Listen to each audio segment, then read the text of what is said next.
नमस्कार दोस्तों। मैं धर्मेंद्र सिंह परिहर, मध्य प्रदेश पुलिस भोपाल में हवलदार हूँ। आज मेरे मन में कुछ विचार आए तो मैंने सोचा आपके साथ साझा करूँ। सबसे पहली बात जो मेरे मन में आई है कि लॉकडाउन धीरे धीरे एक एक करके 4 तक आ गया है। अगर हालात नहीं सुधरे तो 5 तक भी जाएगा, नहीं सुधरे तो आगे और भी जा सकता है। इतने दिनों तक लॉकडाउन रख पाना मुश्किल है, बहुत मुश्किल है। जैसा कि माननीय प्रधानमंत्री जी ने कल कहा था कि चौथा लॉकडाउन भी लगने वाला है, कुछ नई शर्तों के साथ। तो मान के चलते हैं हम कि चौथा लॉकडाउन भी लग रहा है।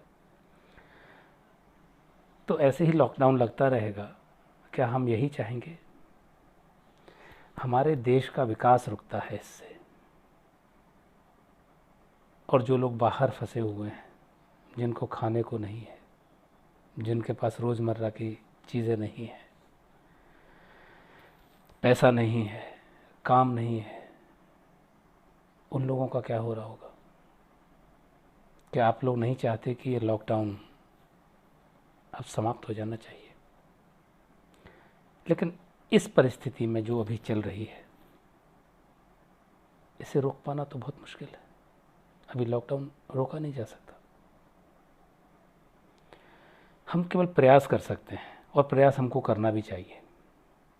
तो मैंने सोचा कि आज मेरे मोहल्ले में एक सब्जी वाला आया था। तो मैंने उससे कहा कि भाई, ऑटो से था वो, और एक आदमी ऑटो में अंदर बैठा हुआ था जो सब्जियां तौल तौल के लोगों को दे रहा था, और ड्राइवर निकल के बाहर खड़ा था।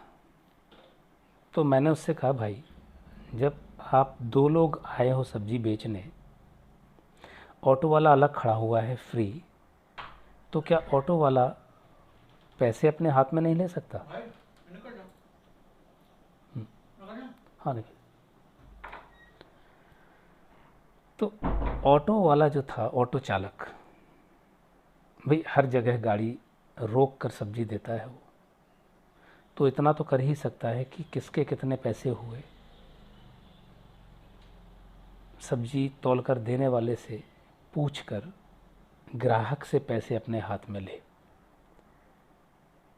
दूसरी चीज़, जो सब्जी बेच रहा है, मैंने उससे कहा कि ये जो तुम सब्जी बेच रहे हो, ग्राहकों को मना करो कि वो सब्जी को टटोल कर नहीं देखें।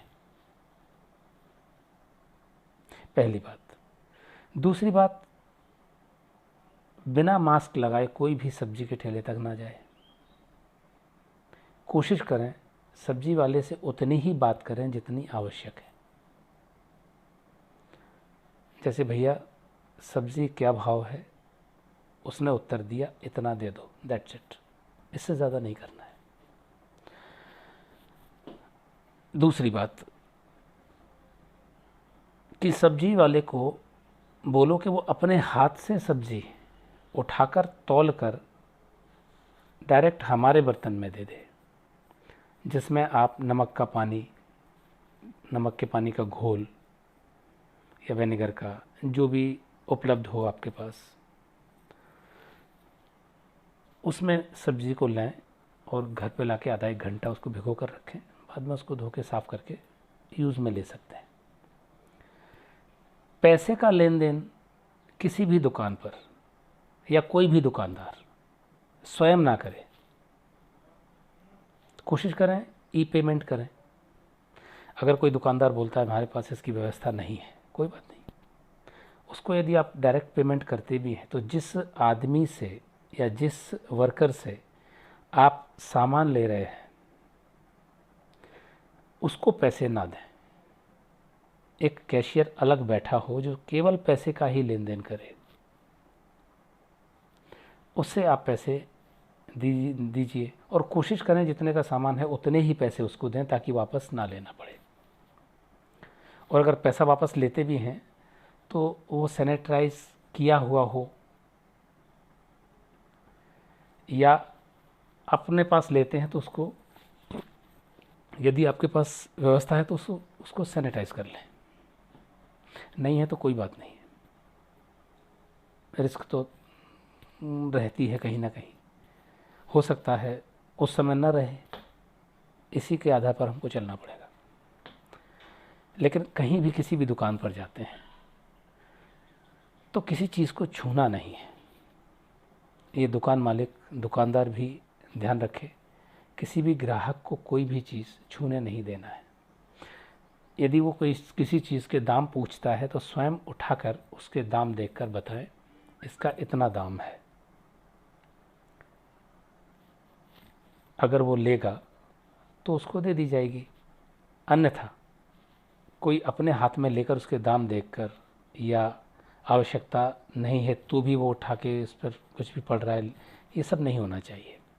समय को देखते हुए, समय बहुत नाजुक है, उस हिसाब से हमको बहुत सारी सावधानियां बरतने की ज़रूरत है कि लॉकडाउन 5 ना लगे। क्योंकि हम अकेले नहीं हैं। अगर हम अपने घर में आराम से चैन से खा पी रहे हैं, इसका मतलब ये नहीं है कि पूरी दुनिया, पूरा देश चैन से खा रहा है ना। कुछ लोग एक दिन भी काम नहीं करते तो उनके घर में रोटी के लाले पड़ जाते हैं। देश तो 40-45 दिन तक लॉकडाउन हो गया। सोचो उस आदमी ने कैसे गुजारा किया होगा। सरकार भी हर घर में जाके खाना नहीं दे सकती। जो स्वयंसेवी संस्थाएं हैं कर रही हैं जितना उनसे हो सकता है, होता है। मैं भी करता हूँ, मैं पुलिस में हूँ। देश सेवा करना जो मेरा धर्म है वो मैं कर ही रहा हूँ। घर से बाहर निकलता हूँ, ड्यूटी पर हूँ, ड्यूटी करता हूँ। इसके अतिरिक्त मुझे यदि कोई भूखा मिलता है तो मैं उसे खाना भी खिलाता हूँ। मेरे रास्ते, मतलब मेरे ऑफिस से मेरे घर तक का जो रास्ता है, मुझे रास्ते में जितने भूखे मिलते हैं उनको सबको मैं खाना खिलाता हूँ। लेकिन मैं फ़ोटो नहीं खिंचवाता, वीडियो नहीं बनवाता उसके, क्योंकि वो मेरा काम नहीं है, वो तो नेताओं का काम है। लेकिन फिर भी इस तकलीफ़ को देखकर हमको भी तकलीफ़ होती है, क्योंकि हम मानव हैं ना। मानव धर्म तो हम त्याग नहीं सकते। पुलिस का जो धर्म है वो हम कर ही रहे हैं, साथ में मानव धर्म भी है। तो मेरे भाइयों, उन लोगों की भी तारीफ़ करना चाहूँगा जो इस पूरे सिस्टम को संभाले हुए हैं। IAS IPS, हमने कभी सोचा नहीं था ये आदमी, ये ऑफिसर्स इस हद तक भी काम कर सकते हैं। पूरे देश में लॉकडाउन लगा हुआ है और ये लोग मैदानी कर्मचारी बने हुए हैं। मैदान में काम करने का, छोटे कर्मचारियों का काम, छोटा कर्मचारी से मतलब जो पद है, मैं पद की बात कर रहा हूँ, वो जो पद है आज किस किस लेवल पर काम कर रहे हैं। IAS IPS मैदान पर काम कर रहे हैं, मैदान में काम कर रहे हैं, रिस्क उठा रहे हैं और अपने पूरे महकमे को, पूरे मतलब साथ मिलकर काम कर रहे हैं। पूरे महकमे को उससे जोश मिलता है और अपने महकमे, अपने सारे कर्मचारियों का भी ध्यान रख रहे हैं। नए नए तरीक़ों से देश को बचाने का प्रयास कर रहे हैं। अपने शहर को, अपने कार्य क्षेत्र में पूरा एहतियात बरत रहे हैं।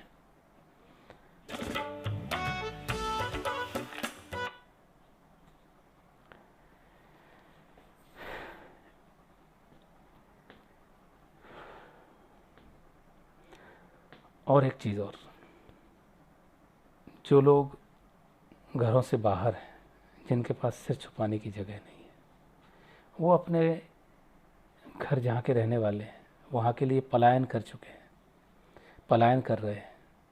ऐसे गर्मी के मौसम में दिन दिन भर, रात रात भर पैदल चलकर हज़ार हज़ार किलोमीटर लोग जा रहे हैं। सोचने में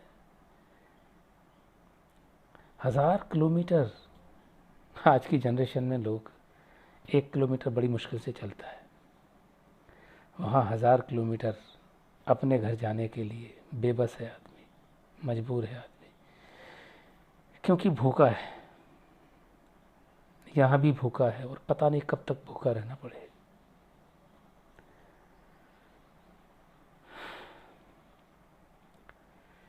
हर आदमी अपना दायित्व तो निभाए। रोड पर, सड़क पर आने की ज़रूरत नहीं है किसी को भी। अपने घर में रहकर भाई रोज़मर्रा की चीज़ें तो हमको ख़रीदना ही पड़ेंगी, ये मजबूरी है, तो उसे भी हम सावधानी पूर्वक निभाएं। सब्जी वाला, दूध वाला या अन्य सामग्री जहाँ से हम जो भी चीज़ें लेना चाहते हैं, लेने आते हैं, तो वहाँ भी सोशल डिस्टेंसिंग का तो ख्याल रखना ही है। साथ ही हमको किस चीज़ से हम हाथ लगा रहे हैं, किसी भी चीज़ से अगर हम हाथ लगा रहे हैं तो ये सोच के चलना है कि वो संक्रमित हो सकती है, वो हमको संक्रमित कर सकती है। तो घर से बाहर निकलकर कोई भी चीज़ यदि आपने छू ली तो घर में अंदर जाके साबुन से हाथ धोइए। कोशिश करें कि घर के अंदर सैनिटाइज़र का उपयोग ना करें। साबुन होता है, पानी होता है पर्याप्त, आप साबुन से अच्छे से हाथ धोइए। और कोई भी चीज़ बाहर से जब लेकर आते हैं, यदि धोने वाली है तो उसको धो लीजिए, सैनिटाइज कर लीजिए, अच्छे से धो लीजिए। इसके अलावा रुपए का जो आदान प्रदान है, लेन देन है, वो आप ई पेमेंट कर सकते हैं। फ़ोन पे, गूगल पे वगैरह वगैरह बहुत सारे ऐप हैं आजकल, कुछ से भी कर सकते हैं। अगर किसी दुकानदार के पास उसकी सुविधा नहीं है तो मजबूरी है, लेकिन वहाँ भी पैसे का लेन देन करते हैं तो पैसे का लेन देन करने वाला एक अलग आदमी बैठा हो और सामान देने वाला अलग, तभी हम 5वें लॉकडाउन से बच सकते हैं। वो भी बहुत बड़ी बात होगी, क्योंकि आदमी कहीं ना कहीं चूक कर ही जाता है। तो ये मान के हमेशा चलते रहिए कि मुझसे चूक हो सकती है, मुझसे चूक हो सकती है, तभी आप चूक से बच सकते हैं। मेरा सुझाव है केवल, और हमें केवल अपने लिए नहीं सोचना है, हमें उन लोगों के लिए सोचना है जो दर दर भटक रहे हैं, कई किलोमीटर पैदल अपने घर के लिए चल दिए हैं, भूखे प्यासे। सोचो, गर्मी के मौसम में जूता या चप्पल टूट जाता है रास्ते में, जो 1000 किलोमीटर के लिए चल दिया है, क्या बीतती होगी उस पर। देखिए, हम सबको जाकर खाना नहीं खिला सकते, सबको जाके मूलभूत सुविधाएं नहीं दे सकते, सबको उनकी आवश्यकता की चीज़ें नहीं दे सकते। तो इतना तो कर सकते हैं कि वो उसका हम टाइम निश्चित कर सकें, उसका हम टाइम निश्चित कर सकें कि इतने दिन में वो आदमी सुखी हो जाएगा या उस व्यक्ति तक सुविधाएं पहुंच जाएंगी। लॉकडाउन खुलेगा, कई सुविधाएं लोगों को मिलेंगी और वो अपने घर पहुंच जाएंगे। लेकिन लॉकडाउन तो तभी खुलेगा ना जब केसेस आना बंद हो जाएंगे। केसेस आना बंद कब होंगे? जब हम प्रयास करेंगे। वो प्रयास थोड़ी करेगा जो बेचारा बेसहारा है, प्रयास तो हमको करना पड़ेगा उसके लिए। अपने लिए तो हम कर ही रहे हैं, अपने लिए, अपने परिवार के लिए, अपने देश के लिए। देश के लिए तो तभी माना जाएगा हम देश के लोगों के लिए कर लेंगे। अभी के लिए इतना ही। धन्यवाद।